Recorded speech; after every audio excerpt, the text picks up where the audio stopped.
Voici la caravane que l'ancien propriétaire de mon terrain m'a donnée. Elle se trouvait sur une de ces terres là où il y a ces vignes. Et comme il s'en servait pas, je lui ai demandé s'il connaissait pas quelqu'un qui en avait une. Et puis il m'a dit bah, si tu veux je te donne celle-là. Donc bon, elle est un petit peu pourrie, mais franchement c'est gentil de sa part. Donc je l'ai mise à cet endroit là, alors que ici normalement c'est la place réservée pour les invités, mais c'est en attendant de décaisser ici, puisque sa place définitive elle sera là. Et du coup j'ai commencé aussi à démonter tout ce qui n'allait pas, hein, cette étagère pourrie, lavabo de la salle de bain qui était carrément troué, tous les rideaux dégueulasses, notamment la deuxième partie de la porte qui ne tenait carrément plus. Et là vous voyez comment c'est fabriqué, une simple petite tôle aussi fine qu'un cheveu, un peu de polystyrène, du contreplaqué par dessus et une autre tôle pour maintenir le tout, et voilà, la porte est fabriquée. Donc je suis bien conscient que le premier objectif est que les matériaux soient légers pour une caravane, mais là il pourrait quand même mettre des choses un peu plus respectables, parce que du contreplaqué comme ça c'est de la vraie merde, hein. Il y a de la colle, il y a des vapeurs de colle, tout ce que vous voulez, et franchement c'est n'importe quoi. Bref, je vais sûrement récupérer cette serrure et la poignée derrière pour faire ma propre porte sur mesure, puisque celle-ci aussi elle est trop pourrie, hein, donc voilà. J'aurais peut-être ça à redresser un peu, parce que c'est pareil, c'est un petit peu limite, mais ça a l'air costaud quoi, ça a l'air costaud, donc je pense que je vais garder quand même ça pour fixer ma future porte. En attendant, on a déjà quand même nettoyé l'intérieur aussi, hein, comme c'était ouvert, il y avait plein d'insectes partout, des chure de mouches et de tout ce que vous voulez sur le plafond, hein, c'était rempli de petits points.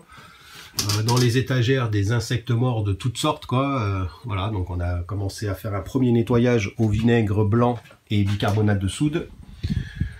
Donc cet après-midi on va tout désinfecter. Ensuite je vais démonter les planches qui ne me conviennent pas, hein, pour en remettre des neuves. La table elle a l'air correcte, donc ici ça sera notre petit salon avec des petits rangements. Il y a ce petit lavabo, je ne sais pas du tout s'il est fonctionnel, donc on verra. Si c'est pas le cas, je le démonterai, puis je ferai un genre de placard. Et puis là c'est pareil, si ça marche pas, je démonte tout et ça nous servira de rangement. On a aussi ce petit placard là avec une penderie, donc c'est pas trop mal parce qu'on pourra mettre enfin nos blousons, puisque pour l'instant ils sont rangés en boule dans des sacs. Et surtout la priorité c'était quand même d'avoir un endroit où on puisse se laver à l'abri du vent, parce que jusqu'à présent c'est pas le cas. Et je vous prie de me croire que quand on prend une douche dehors, même si on chauffe l'eau maintenant, eh ben ça caille. Voilà. Donc je vais voir si je laisse cette petite étagère horrible, mais en attendant fonctionnelle, dans le sens où on peut mettre des produits à l'intérieur, en attendant de faire ma propre étagère. Et voilà, donc je vous referai des petites vidéos au fur et à mesure que ça avance, pour vous montrer un peu comment je refais ça, quoi. À bientôt.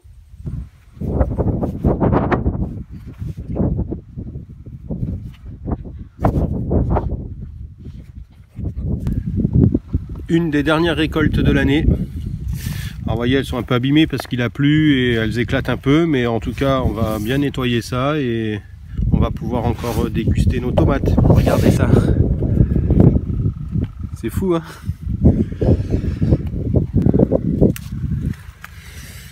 Ah, malheureusement celle-ci, je pense qu'elle s'est fait bouffer dans tous les sens, et puis je sais pas si elle est très très bonne. On va quand même voir, au pire des cas je récupère les graines.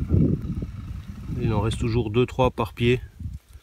Donc bon, j'attends et puis je les ramasserai vraiment au dernier moment. Et si jamais c'est trop pourri, je mettrai ça au compost. Alors, vous voyez là, ce pied de tomate, il y a du sénesson, il me semble, qui crapahute un peu dessus. Et apparemment, ça a l'air de me protéger un peu mes tomates. Parce que regardez comme elles sont belles. Et il n'y en a pas beaucoup sur ce pied qui sont touchés par des chenilles ou autres. Donc je verrai bien. Si jamais ça marche, eh ben, j'en mettrai partout au pied de tomates, tout simplement.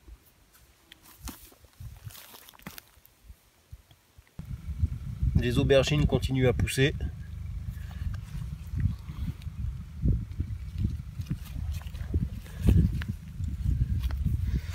Voilà, donc j'espère que ça va continuer à bien mûrir. Les fleurs sont magnifiques. Le potiron Là, lui aussi il continue à crapahuter, il fait encore des fleurs, il a rien donné, mais bon, moi je le laisse continuer à faire son petit chemin là. Allez, on va récolter aussi les derniers concombres, parce que là je sais pas si vous voyez, avec l'humidité ça commence à pourrir un peu. Mais regardez-moi celui-là, ça là là, la classe. Voilà. Magnifique. Ah, je suis content parce que je les ai plantés, rappelez-vous, un petit peu en retard, et bon, ça donne encore. Donc dans cette jardinière là, c'est toutes des plantes sauvages, sauf ça, ma petite ciboulette, c'est tout ce qui me reste. Là aussi, j'espère que les racines ont résisté, parce que chaque année ça me redonne de la ciboulette, quoi.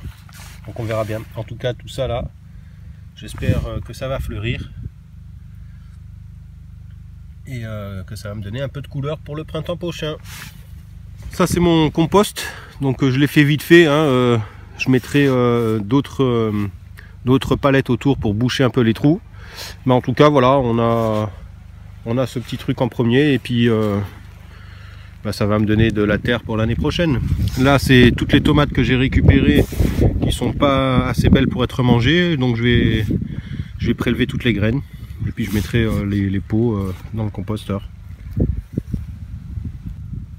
Ça c'est les oignons que l'invité du vendredi soir m'avait donné, rappelez-vous, avec toutes les graines, les plantes. Donc ça pousse bien, hein, il y en a 2-3 qui n'ont pas pris, mais écoutez, on verra bien, hein. Alors regardez les pieds de fraise, ça a très bien repris, et ça me donne même des fleurs. C'est trop marrant, quoi, à cette période.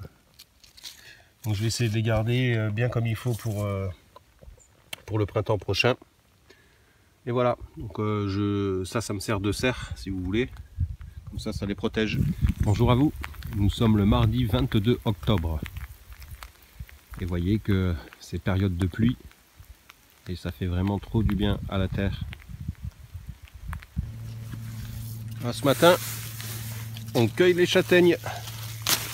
Regardez-moi ça. Quand ça s'ouvre comme ça, c'est que c'est censé être bon, quoi.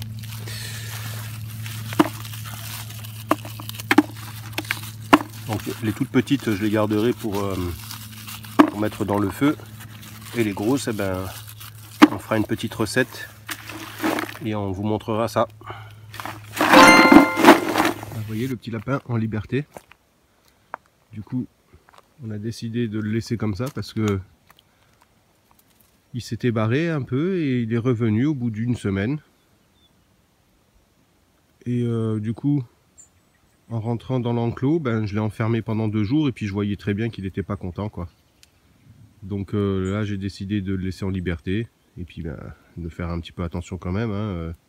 Je vais lui remplir ses gamelles de croquettes et d'eau.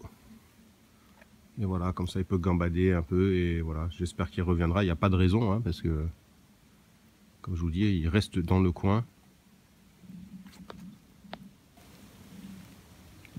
C'est ça qui est vraiment génial quand on est presque dans la montagne, c'est que le temps change très rapidement. Regardez-moi ça, ce nuage qui vient nous envahir.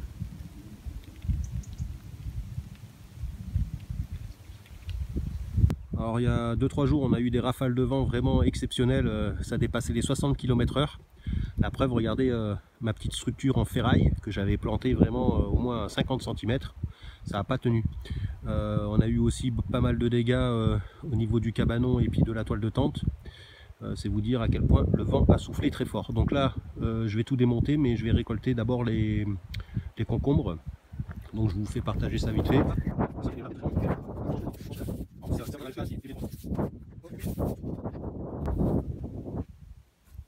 Une des dernières récoltes que nous avons faites, donc là vous avez vu, les concombres c'est fini, les aubergines il en reste encore 2 sur les pieds qui sont tout petits, et les tomates il reste des vertes, donc j'attendrai le dernier moment et puis en espérant que je puisse aussi les récolter.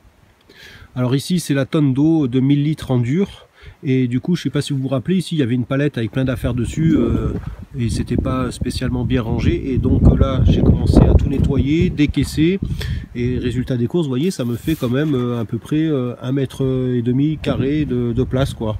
Donc je vais continuer à décaisser un petit peu pour gratter quelques centimètres au niveau du sol. Et puis du coup, après, je vais enduire toute cette partie-là. Donc je vous reprends de suite après.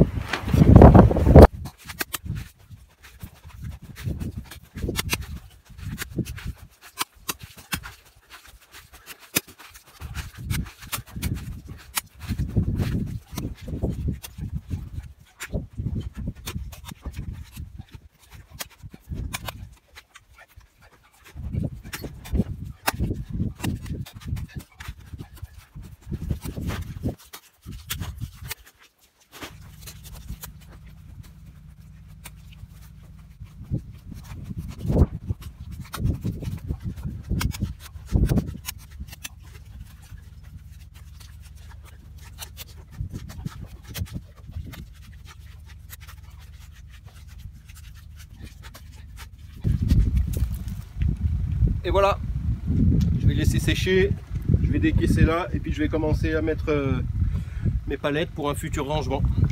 Peu importe les conditions dans lesquelles vous vous trouvez, si vraiment vous prenez un peu de temps pour vous faire à manger, ben, voyez qu'on peut très bien le faire de façon tout à fait respectable, hein. Là j'ai un poulet fermier, j'ai des poivrons, j'ai des pommes de terre, j'ai mis plein d'épices, ma sauce c'est de l'eau, de l'huile d'olive et un petit peu de crème fraîche. Et regardez, avec ça je peux me nourrir 3 fois pour 2 personnes. Donc c'est vraiment bien, quoi. Et surtout au niveau du prix, ça coûte moins de 15 €. Franchement il n'y a pas photo, quoi, hein. Donc vous voyez très bien qu'on peut se nourrir tout à fait correctement avec pas beaucoup d'argent. Alors certes ça met du temps parce que là il y a déjà plus de 3/4 d'heure de cuisson. Il va falloir que je fasse mijoter ça encore à peu près une demi-heure. Et voilà, à part le temps, je veux dire, ça vous coûte rien et puis vous mangez sainement, hein. C'est quand même beaucoup mieux que d'aller manger la restauration rapide, là où on vous propose en gros que du gras, du sucre, hein. Donc que les choses qui sont néfastes pour votre santé. Sur ce, pour ceux qui mangent, bon appétit.